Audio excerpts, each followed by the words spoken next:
You were an Army guy. I was an Army guy. I was in for 7 years. That's right. We got an Army guy in the house, ladies and gentlemen. Give it up for Trevor Jones, by the way. Mike, all right? This guy is fantastic. And Trevor, now, we were talking a while back. You hit me up, and you are trying to conquer each one of the tallest peaks on every continent, right? That's what I'm trying to do. And how are we doing with that so far? I just got done with number 3. All right, just got done with number 3, and halfway. Before we get into that, a little bit of the backstory here. Like, what got you involved and got you excited about? How did this come up?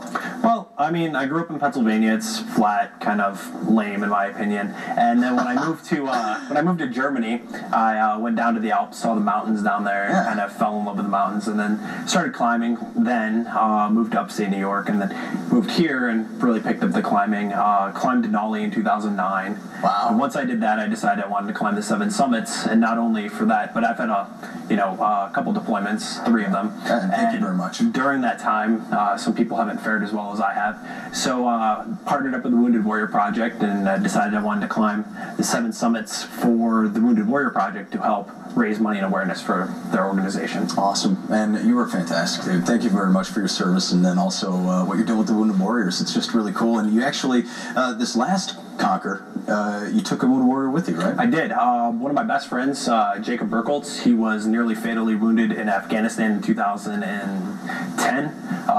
Just about a year after his injury, we left to go to Africa, and we conquered Kilimanjaro in less than, well, just over 72 hours. Is that from the time that we got on the mountain to the time that we summited, and we took the Western Breach route, which is pretty much the most difficult route up the mountain. And then from there, we went to Kenya and climbed Mount Kenya. Wow, and you said that was just gorgeous, right? Oh, Mount Kenya was amazing. It was a 19-pitch rock climb. Yeah. It was a lot more challenging than Kilimanjaro. Oh, I bet. That was good times. Well, because I was talking to Mike D, and he was Kilimanjaro, you can walk up that thing. Oh, yeah. But I mean, Kenya, though, that was Mount Kenya was real difficult. Pretty wild. It's rated 510 on the Yosemite scale. All right. It's pretty challenging. So I always loved to climb, and I wanted to do more climbing and never had the time. So what's your next peak? I'm hoping to go to Elbrus in Russia this summer. Okay. I have a couple other things going on. I do the Feburary 400 bike race and all that, so I'm hoping I can schedule that with Elbrus with, my Army career. I do have to go play Army every day. Yeah, well, absolutely. No, we appreciate that. Yeah. But you're talking about your biking, the Iditarod Trail Invitational. I'm surprised that you're here and not out there in Connect this morning, man. Yeah, I don't have the time to ride my bike to Nome. That's a little excessive. It is. Maybe someday. All right. Quick question for you. What drives you to do all this? Because I'm athletic myself, but I never dreamed I'd be able to do any type of marathon or extenuous mountain climbing like you're doing. What drives you to do all that? I just grew up with this desire to be different than everybody else. I see something like the Feburary 400 miles nonstop on a bicycle. Last year it took me 32 hours. Wow. I mean, riding a bike for 32 hours, just straight.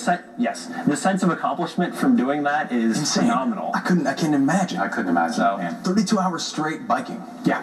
Wow. And uphill biking and all kinds of crazy. Thompson Pass. Yeah, Thompson Pass is on the route to and from. It's insane. Yeah. AT. Man, all right. Well, no, that's great. Now, if people want to know more about your story and what you're up to, do you have a website? I do. We've ever discussed that. See some videos maybe or some pictures? Yeah, you can read about what I'm doing, see videos, pictures, whatever, on armymountaineering.org. And I'm also on Twitter. My Twitter account's linked to Army Mountaineering. So armymountaineering.org. And again, really cool thing that Trevor's doing, working with the Wounded Warriors, and of course, still active duty, man. Yep. Thank you so much. And he's not only strong, he's Army strong, remember? Army strong. Army strong. There you go. Mike D, ladies and gentlemen, Trevor Jones, thank you very much, man. And seriously, from the bottom of our hearts, thank you very much. We love our military, man, and the family, making those sacrifices. Like you said, you served 3 tours over in Afghanistan? Well, once to Afghanistan, twice to Iraq. Twice in Iraq. Well, thank you very much, dude.